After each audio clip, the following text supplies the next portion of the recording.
Good morning guys, yan, monitoring tayo mga idol. Shout out pala sa mga ka-person natin dyan, mga kasama natin sa work. Ayan, happy Sabado e Gloria sa inyong lahat mga idol. Mag-checking tayo. Checking tayo sa mga generator natin mga idol. Diba bigla namang mag-run out. I-check natin mga idol. Checking muna tayo mga lods. Yan, ito pala yung generator namin yung malaki. Yung 218 kVA mga idol.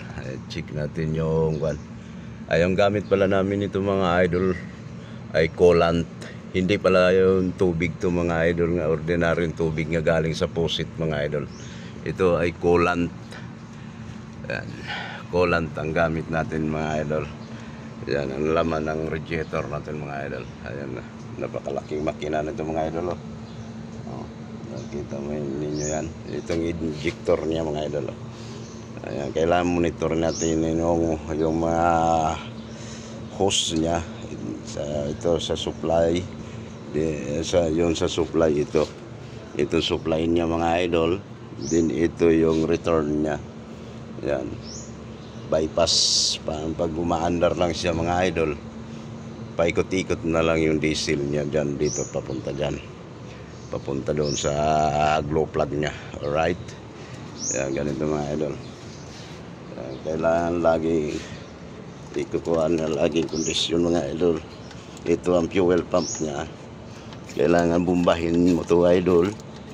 Yan o, para yan, yung mga bula-bula, yan, mga bubbles na yan matanggal yan mga idol, para pag mag run out automatic na kagad siya, nga under ka agad. Ayan, right yan na mga idol. Napakalaki yan. Ito ang dinamo natin mga idol, 218 kVA. Ayan, alright, punta tayo sa kabila mga idol. Kay dalawa to mga idol, dalawang generator to. Yan, punta tayo. Ayan mga idol, ito ang pangalawa natin. Ayan, ito ang malaki. Ito ang pangalawa natin generator. Ito. Ayan. Medyo mababa lang siya, pero 145 kVA din to mga idol. Ayan, ayan yung yan, pangalawa natin to. Yan na, naka full. Yan, lagi tayong full tank ang diesel natin mga idol. Yan, yan.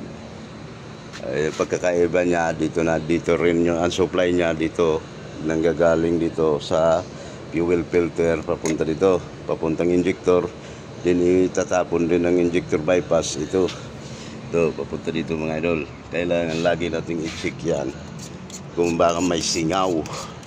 Pag sumingaw yan, hindi mo mapaandar ka agad yan. Hindi yan aandar ka agad, siging start yan. Pero pag walang bubbles yung diesel yan, like that, yan, like yan, wala nang bubbles yan, pag mag-burn out, automatic yan andar. Pag start yan, andar ka agad yan, kasi walang bubbles yung sa return nya sa injector. Yan, the same lang to mga idol din. Yan o, coolant din ang gamit nito. Hindi pa kami gumagamit ng tubig na galing sa faucet mga idol. Yan, coolant yan. Yan o, marami pa puno, ibig sabihin puno yung kuhan yan.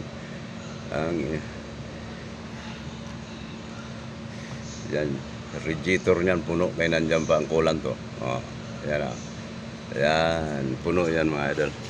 Alright, hanggang dito na lang mga idol. Once again, happy Sabado e Gloria sa inyong mga idol. Alright, and once again, good morning. Bye bye mga lodi.